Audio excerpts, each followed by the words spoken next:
दोस्तों, आपको वो दिन याद है जिस दिन 2024 के लोकसभा चुनाव के परिणाम आए थे? आपको वो शाम याद है जब प्रधानमंत्री नरेंद्र मोदी जी वो भारतीय जनता पार्टी हेडक्वार्टर के भीतर पहुंचे थे उस शाम को, और उसके बाद उन्होंने जयकारा लगवाया था, नारा लगवाया था। जयकारा आपको याद है या फिर आप भूल गए? हम याद दिला दे, चलिए हम याद दिलाते हैं। नरेंद्र मोदी जी ने भारतीय जनता पार्टी हेडक्वार्टर पर पहुंच करके उस समय में जयकारा लगाया था, जय जगन्नाथ, याद है? और सवाल वहां पर उठे थे कि भारतीय जनता पार्टी अयोध्या को हार गई, फैजाबाद को हार गई, और जय श्री राम को भी भूल गई, जय जय श्री राम भी भूल गई, और सीधे जय जगन्नाथ पर पहुंच गई, क्योंकि ओडिशा के भीतर पहली बार सरकार बन गई। ध्यान है आपको? या फिर ये बार बार भारतीय जनता पार्टी के नेताओं के ऊपर कई बार आरोप ऐसे लगते रहे कि उनकी अयोध्या के भीतर, फैजाबाद के भीतर 2024 के लोकसभा चुनाव में हार हुई। नरेंद्र मोदी जी 240 पर अटक गए, जो 400 पार की बात किया करते थे, और उसके बाद में फटाक से उन्होंने अपने आप को बदला, और यहां तक कि जो उनके उद्घोष के नारे थे, जयकारों के जो नारे थे, तमाम स्टेज पे जो नारे लगाए थे, उसको भी बदल दिया। जय श्री राम से वो सीधे जय जगन्नाथ पर पहुंच गए। लेकिन विपक्ष के नेता राहुल गांधी को आप देखिए, विपक्ष के नेता राहुल गांधी 2014 के लोकसभा चुनाव उन्हीं के नेतृत्व में चुनाव हुआ। कांग्रेस पार्टी बहुत बुरी तरीके से 2014 में हार गई। कांग्रेस के इतिहास में सबसे कम सीटें, कांग्रेस के इतिहास में कम से कम सीटें 2014 के लोकसभा चुनाव में। 2019 में लोकसभा चुनाव फिर से 2019 में हार गई। राहुल गांधी चौकीदार चोर है, इस बात का नारा दिया, तमाम सारे मुद्दों को उछाला, लेकिन वहां पर कांग्रेस पार्टी को फिर से 2019 के लोकसभा चुनाव में हार मिल गई। 2024 के लोकसभा चुनाव विपक्ष के नेता राहुल गांधी ने संविधान के सहारे, कास्ट सेंसस के सहारे, जाति जनगणना के सहारे, आरक्षण के सहारे लड़ा।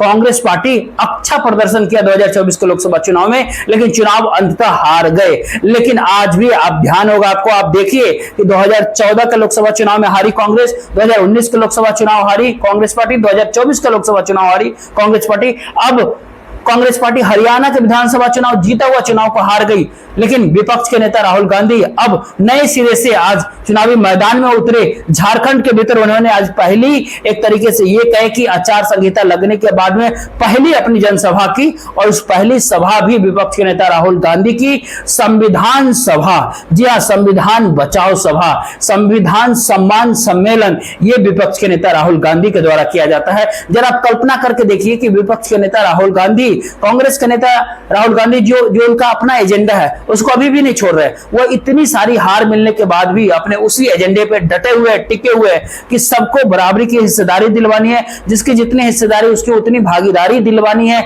जाति जनगणना पूरे देश में करवाना है, कास्ट सेंसस करवानी है। ये सारी बातें विपक्ष के नेता राहुल गांधी रांची के भीतर, झारखंड के अंदर आचार संहिता लगने के तुरंत बाद, और ये कहे कि हरियाणा के विधानसभा चुनाव के चुनाव परिणाम के कुछ ही दिनों बाद, हरियाणा के भीतर 8 तारीख के चुनाव परिणाम आए थे, 8 अक्टूबर को, और विपक्ष के नेता राहुल गांधी झारखंड में 19 तारीख को किसी सार्वजनिक मंच पे थे, और उन्होंने जो कुछ भी कहा, सबसे पहले बकौल राहुल गांधी क्या कहते हैं, वही जाति जनगणना, संविधान की रक्षा करना, संविधान सम्मेलन।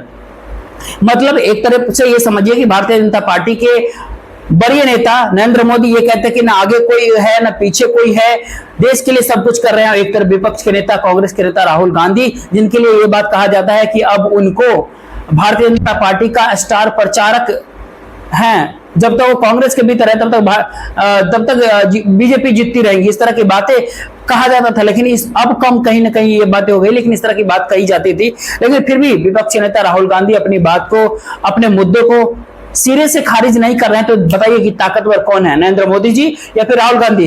कौन है जो कि अपने मुद्दे पर, अपने एजेंडे पर, अपने उसी लाइन पे खड़े हैं? क्या नरेंद्र मोदी जी अयोध्या पहुंचे? क्या नरेंद्र मोदी जी अपने भाषणों में अयोध्या का जिक्र करते हैं? क्या नरेंद्र मोदी जी जय श्री राम का नारा लगाते हैं? क्या आपने इस तरह की बात कभी नहीं सुना है? चुनाव 2024 के लोकसभा चुनाव के परिणाम आने के बाद आपको ध्यान होगा, कर्नाटक के विधानसभा चुनाव में हर मंच के ऊपर नरेंद्र मोदी जी ने, भारतीय जनता पार्टी ने अपने भाषण की शुरुआत किया था जय बजरंगबली से, क्योंकि कांग्रेस पार्टी ने वहां पर यह कह दिया था कि अगर हम यहां पर आएंगे तो हम बजरंग दल के ऊपर बैन लगा देंगे। और बजरंग दल पर बैन को लेकर के नरेंद्र मोदी ने बजरंगबली के साथ उसको जोड़ करके देखा, और हर मंच से बजरंगबली बजरंगबली बजरंगबली का नारा देने लगे। इस तरह की बात करके जयकारा लगवाने लगा। तब अपने मंच पर उस तरह की भाषण की शुरुआत कर देते कर्नाटक के भीतर। लेकिन कर्नाटक के चुनाव हारे नरेंद्र मोदी, और क्या किसी मंच पर उसके बाद क्या जय बजरंगबली के साथ नरेंद्र मोदी जिस तरह की बातें की शुरुआत की, अपने भाषण की शुरुआत की जय बजरंगबली के साथ, तो नरेंद्र मोदी जी अपने सुविधा के अनुसार कैसे कहां पर जय श्री राम और कैसे कहां पर जय बजरंगबली और कहां पर ये बताना कि यहाँ तो हमारा पुराना रिश्ता है इस जगह से, और कैसे अडॉप्ट करते हैं, कैसे उस तमाम सारी चीजों को बोलते हैं और कैसे उन तमाम चीजों को चुनाव खत्म होने के बाद कथित तौर पे छोड़ देते हैं। राहुल गांधी आपको बताएंगे, उनको भी सुनवाएंगे कि संविधान सम्मेलन में जब झारखंड राहुल गांधी गए तो वहां पर उन्होंने वही बात दोहराया कि हमें देश की संविधान की रक्षा करना है, भारत देश की संविधान की रक्षा करना है, देश की संविधान को साथ लेकर के आगे बढ़ना है। भारतीय जनता पार्टी का कहना है कि हम जाति जनगणना नहीं करवाएंगे, कास्ट सेंसस देश के भीतर नहीं करवाएंगे, और हम जाति जनगणना करवा करके रहेंगे, कास्ट सेंसस करवा करके रहेंगे, इकोनॉमिकल सर्वे करवा कर रहेंगे। जो तमाम सारे मुद्दे जो पिछले 1-2 साल से विपक्षी नेता राहुल गांधी उठाते रहे हैं, भारत यात्रा के बाद में, भारत जोड़ो न्याय यात्रा के बाद में जिन तमाम सारे मुद्दों को इकट्ठा करके देश के सामने रखने की कोशिश कर रहे हैं, उनको लगातार उस कोशिश में वो आगे बढ़ते जाए, उनको छोड़ नहीं रहे। एक बात और समझिए कि आपको ध्यान होगा कि भारतीय जनता पार्टी ने किस प्रकार से सुप्रीम कोर्ट का जो फैसला आया था, सर्वोच्च न्यायालय के भीतर जो फैसला आया था आरक्षण में वर्गीकरण का फैसला, और आरक्षण में वर्गीकरण के फैसले को भारतीय जनता पार्टी ने उसको पीछे कर लिया था। उस सुप्रीम कोर्ट के उस सर्वोच्च न्यायालय के फैसले के ऊपर भारतीय जनता पार्टी का कहना था कि हम इसको लागू नहीं करेंगे। लेकिन आप देखिए कि हरियाणा के भीतर भारतीय जनता पार्टी चुनाव कैसे जीती, विधानसभा चुनाव के, और कैसे नैब सिंह सैनी ने पहली बार पहले दिन मुख्यमंत्री की शपथ लेते ही अगर पहली बार किसी बात पे बोला और बैठक बुलाई तो आरक्षण में वर्गीकरण के फैसले के ऊपर उन्होंने मुंह खोला। उन्होंने कहा कि हम आरक्षण के भीतर वर्गीकरण का फैसला को हरियाणा के भीतर लागू करेंगे।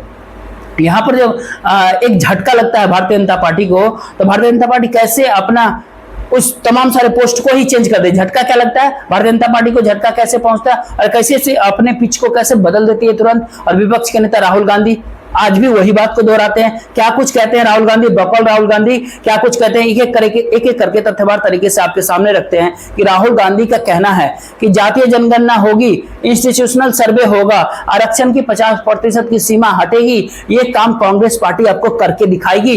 3 बड़ी बातें, महत्वपूर्ण बातें, जातीय जनगणना, कास्ट सेंसस, आरक्षण के 50% की जो सीमा है उस रेखा को मिटाएंगे और इंस्टीट्यूशनल सर्वे करवाएंगे देश के भीतर।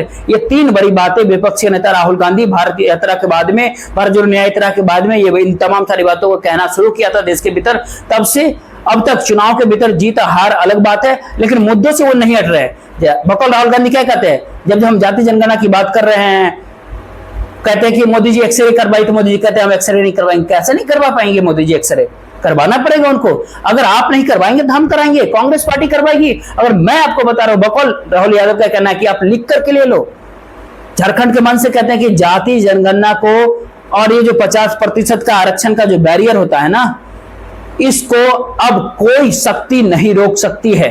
बकौल राहुल गांधी का कहना है ये, जो कुछ करना है आपको कर लो, जो करना है आप कर लो, प्रयास कर लो, आज नहीं तो कल, एक न एक दिन, आज नहीं तो कल क्या जाति जनगणना, कास्ट सेंसस, इंस्टीट्यूशनल सर्वे और ये 50% की जो दीवार है आरक्षण की, इनके ऊपर कार्रवाई होगी, इनके ऊपर काम होगी, कांग्रेस पार्टी करेगी। मैं बता रहा हूं, इस तरह के राहुल यादव, इस तरह का राहुल का कहना होता है। आगे राहुल यादव ये भी कहते हैं कि देश के भीतर 90% लोगों के अधिकारों को कुचलने की कोशिश की जा रही है। इनके साथ ना मीडिया है, ना जुडिशरी है, ना ब्यूरोक्रेसी है इनके पास में, लेकिन सच्चाई है, ईमानदारी है। हम सब मिलकर के आवाज उठाएंगे और इस लड़ाई के भीतर आपके साथ में मैं हूं। आगे बकौल राहुल यादव ये भी कहते हैं कि जो 90% का छुपाया जा रहा है, 90% लोगों को इनको मिटाया जा रहा है, इनकी हिस्ट्री को कहीं ना कहीं दबाया जा रहा है, इन तमाम लोगों को कुचला जा रहा है, खत्म किया जा रहा है। भारतीय जनता पार्टी की सरकार में 90% के भीतर बहुत सारी शक्ति है। 90% लोगों के पास देश में मीडिया नहीं है, 90% लोगों के पास देश के भीतर ब्यूरोक्रेट्स नहीं है, 90% लोगों के पास जुडिशरी सिस्टम नहीं है, आपके पास ब्यूरोक्रेसी नहीं है, लेकिन सच्चाई आपके साथ है। 90% के साथ देश में सच्चाई है, देश में ईमानदारी है 90% लोगों के साथ, और ये काम सब मिल करके करेंगे। बकौल राहुल यादव का कहना है ये बंटने से काम नहीं होने वाला है, बंटना नहीं है, एक आवाज से एक साथ मिल करके एक काम को करना पड़ेगा। तो बकौल राहुल गांधी झारखंड के भीतर से इस तरह की बातें कहते हैं भारतीय जनता पार्टी पर। भारतीय जनता पार्टी सरकार जिस तरीके से संस्थाओं का लगातार इंस्टीट्यूशंस का उपयोग कर रही है तथा कथित तौर पर जो कहे तो दुरुपयोग कर रही है, उस बात को लेकर के विपक्ष के नेता राहुल गांधी फिर से झारखंड के भीतर बरसा। राहुल गांधी का कहना था कि भारतीय जनता पार्टी के पास धन, संस्थाएं, मीडिया, सीबीआई, आईटी सब कुछ भारतीय जनता पार्टी के पास है, लेकिन हमारे पास में कांग्रेस पार्टी के पास में सच्चाई है, राहुल गांधी के पास सच्चाई है। राहुल गांधी के पास कुछ नहीं चाहिए, सच्चाई चाहिए। जब तक उनके पास सच्चाई है तब तक सब कुछ राहुल गांधी को मिलते रहेगा। बकौल राहुल गांधी क्या कहते हैं कि भारतीय जनता पार्टी के पास सब कुछ है, धन भी है उनके पास, संस्थाएं, इंस्टीट्यूशंस भी उनके पास है, मीडिया उनके पास है, CBI, ED Bharatiya Janata party के पास होती है, income tax department Bharatiya Janata party के पास होती है, देश में तमाम सारे ब्यूरोक्रेट्स भारतीय जनता पार्टी के इशारों पर चलते हैं, सब कुछ भारतीय जनता पार्टी के पास है। तो हमारे पास क्या है? हमारे पास केवल और केवल सच्चाई है और हमें कुछ और भी नहीं चाहिए। आप ले लो, सब ले लो, आप संस्थाएं ले लो, आप मीडिया को खरीद लो, आप सब कुछ ले लो, धन ले लो, संस्थाएं ले लो, मीडिया को खरीद लो, ब्यूरोक्रेट्स को खरीद लो। जब तक हमारे पास सच होगा तब तक सारा का सारा खेल जो है न्याय हमें मिलता रहेगा हर चुनाव के भीतर। और संविधान को लेकर के बकौल राहुल गांधी का कहना होता है कि राहुल गांधी का यह मानना है कि देश की संविधान जो है उसका रक्षा कौन करता है? क्या देश की मीडिया करता है? क्या देश के चुनाव आयोग करता है? इलेक्शन कमीशन करती है? क्या सीबीआई करती है? या फिर ईडी करती है? फिर ये कहे कि आईटी करती है? या ये कहे कि इनमें से कोई भी नहीं करता, क्योंकि इन सबको भारतीय जनता पार्टी एक सिरे से कंट्रोल करती है। इस कॉन्स्टिट्यूशन की रक्षा कौन करता है? कोई मीडिया पत्रकार करता है? मीडिया को करना चाहिए, बिल्कुल करना चाहिए। करती है? नहीं करती है, बिल्कुल नहीं करती है। इलेक्शन कमीशन, चुनाव आयोग इस बात की रक्षा करती है? बिल्कुल भी नहीं करता। CBI, ED, income tax department के जो लोग होते हैं क्या संविधान की रक्षा करते हैं? बिल्कुल नहीं करते हैं। ब्यूरोक्रेसी के जो लोग हैं इस बात की रक्षा करते हैं? नहीं करते हैं। क्यों नहीं करते? बकौल राहुल गांधी का ये कहना है क्योंकि ये सारी की सारी संस्थाओं पर भारतीय जनता पार्टी का कब्जा होता है, भारतीय जनता पार्टी इसको कंट्रोल करती है। इसके बाद में राहुल गांधी, आपको ध्यान होगा गुजरात के चुनाव के दौरान उन्होंने एक बात कही थी कि गुजरात में पूरी तरीके से हार गया, मध्य प्रदेश के चुनाव में कहा था मध्य प्रदेश में पूरी तरीके से हार गई, लेकिन आज भी राहुल गांधी अपनी बात के साथ खड़े हैं, उन्हीं तमाम मुद्दों के साथ खड़े हैं। उन्होंने आगे ये भी कहा कि भारतीय जनता पार्टी के लोग आदिवासी को वनवासी कहते हैं, तब वो आपके इतिहास, आपके जीने के तरीकों को खत्म करने की कोशिश करते हैं। आदिवासी का मतलब होता है कि देश के सबसे पहले मालिक आदिवासी सिर्फ एक शब्द नहीं है, बल्कि ये कहे कि आपका पूरा इतिहास उसके अंदर छिपा होता है। बकौल राहुल गांधी क्या कहते हैं कि अभी के दौर में क्या हो रहा है आपको मैं बताता हूं कि जब भारतीय जनता पार्टी के लोग आदिवासी को वनवासी कह देते हैं, कथित तौर पे कहते हैं, तो क्या वो क्या बताने की कोशिश करते हैं? क्या दिखाना चाहते हैं? आपका जो इतिहास है, जो आपका जीने का तौर तरीका है, आपके जो पूर्वजों ने उस तरीके से, आपकी जो फिलॉसफी है, आपकी साइंस है, जो कुछ भी है, उस सब के पीछे फिर मेडिकल साइंस है जिसको आप हजारों साल से जिंदा रखे हो, चला रहे हो, उसको भारतीय जनता पार्टी खत्म करने की कोशिश करती है। वो आपसे कहते हैं कि देखिए भैया, आदिवासी का मतलब क्या होता है? आदिवासी का मतलब जो सबसे पहले मालिक थे। बकौल राहुल गांधी का कहना है वनवासी का क्या मतलब है? वो जंगल में रहते हैं। देख लीजिए फर्क, देख लीजिए आप, फर्क को समझिए। आदिवासी जो पहले मालिक है, जो वनवासी जो जंगल में रहते हैं, उनका कहना है कि समझिए आप लोग यहाँ पर हैं और एक ऑडिटोरियम के भीतर सबसे पहले पहुंचे और ऑडिटोरियम आपने तैयार किया, आपने इसको बनाया, आप इसको सजाया, ऑडिटोरियम की जमीन आपकी है, मकान आपकी है, सब सारी सुविधाएं आपकी है, और आपको ये कह दे कि आप वनवासी हो। इसका क्या मतलब होता है? इसका तो सीधा सीधा मतलब क्या होता है? जंगल में जाओ, ऑडिटोरियम तुम्हारा नहीं है, घर तुम्हारा नहीं है, ये महल तुम्हारी नहीं है। इसका सीधा सा ये मतलब है। जब इस तरह की शब्द भारतीय जनता पार्टी के कोई भी नेता प्रयोग करते हैं तो आदिवासी, वनवासी, इस फर्क को समझिए। ये केवल एक शब्द भर नहीं है। बकौल राहुल गांधी का कहना होता है ये आपकी पूरी इतिहास है, पूरी हिस्ट्री होती है, कुल मिलाकर के बात करें तो विपक्ष के नेता राहुल गांधी आज भी अपने उन्हीं तमाम सारे बातों के ऊपर स्टैंड करते हैं जिन बातों पर वो पहले थे। चुनाव के भीतर हार और जीत से विपक्ष के नेता राहुल गांधी न पीछे हटे, न ही उसके ऊपर कोई और बहुत ज्यादा आगे बढ़ के उसके भीतर अपनी दावेदारी को पेश किया, बल्कि ये कहे कि विपक्ष के नेता राहुल गांधी उन्हीं तमाम सारे बातों को दोहराते हैं जिस बात को पहले कहते थे और जिस अंदाज में कहते थे। आज उनकी इस तरह की भाषाओं में इस तरह के भी आपको नहीं दिखाई देगा कि हरियाणा के भीतर हार गए बुरी तरीके से, तो इस बात में थोड़ा सा एडजस्ट करें, थोड़ा सा इधर उधर की बातें करें कि यह सॉफ्ट कॉर्नर जो है, सॉफ्ट हिंदुत्व वाली बातें जो है उसको अपनाना शुरू कर दे। इस तरह की बातें राहुल गांधी की बॉडी लैंग्वेज से आपको नहीं पता लगेगा।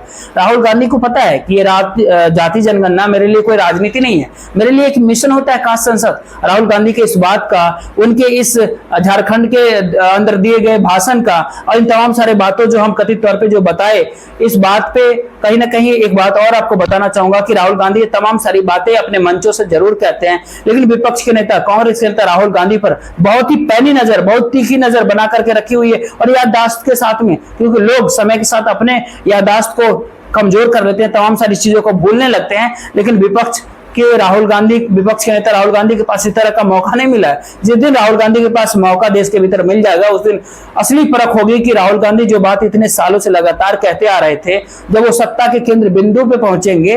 हालांकि इस बात को तो विपक्ष के नेता राहुल गांधी जरूर इस बात का स्वीकार किया कि इतने सालों तक कांग्रेस पार्टी सत्ता में थी, केंद्र में थी, लेकिन वो इन तमाम सारी चीजों को नहीं कर पाई।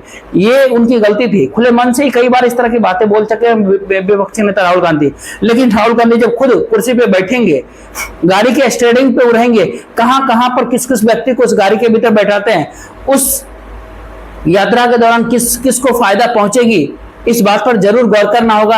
आपकी क्या राय है? आप अपनी राय, राहुल गांधी जो कुछ भी कहते हैं, जो कुछ भी हमने आपको बताया, क्या राहुल गांधी आगे भी इस तरह की बातें को निभा पाएंगे, अपने इस वादे को निभा पाएंगे? क्या नरेंद्र मोदी अपने जरूरत के हिसाब से तमाम सारी चीजों का इस्तेमाल करते हैं और चुनाव जीतने के बाद इसको छोड़ देते हैं? क्या है आपकी राय? आप अपनी राय को कमेंट बॉक्स में जरूर लिखिएगा और वीडियो को शेयर और लाइक और चैनल को सब्सक्राइब जरूर कर लीजिएगा। इस तरह के वीडियो देखने के लिए चैनल को सब्सक्राइब जरूर कर लीजिए। जय हिंद।